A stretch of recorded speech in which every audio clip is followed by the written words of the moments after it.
والآن إلى فرنسا وإلى العاصمة الفرنسية باريس.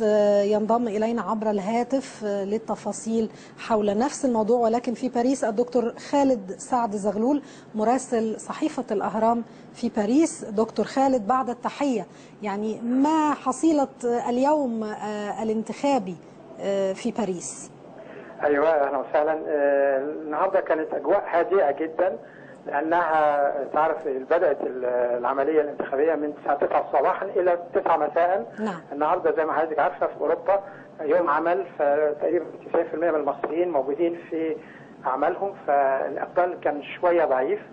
لكن طبعا كانت جماعات الإخوان والمؤيدين للرئيس السابق محمد مرسي كانوا موجودين، بس كانوا عادتهم 30 أو 50 واحد وما عملوش شوشرة أو بلطجة ولا حاجة، فبس حبوا.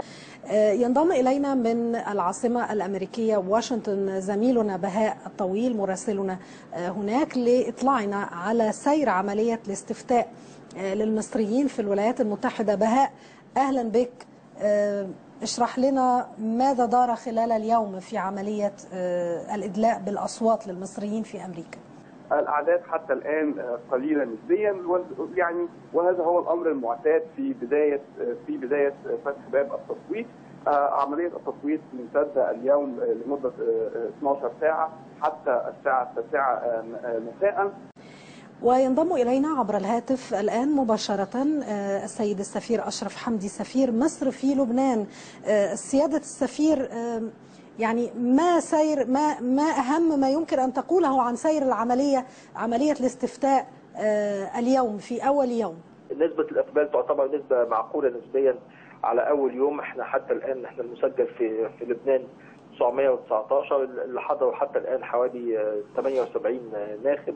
والآن إلى ألمانيا حيث السفير محمد حجازي سفير مصر في ألمانيا. سيادة السفير، بعد التحية، يعني حصيلة اليوم الأول من عملية الإدلاء بالأصوات للمصريين في ألمانيا كيف كانت؟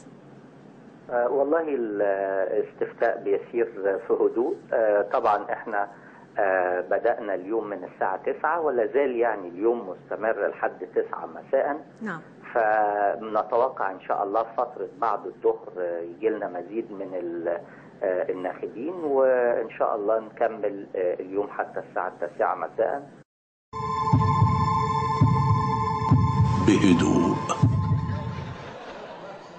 بهدوء.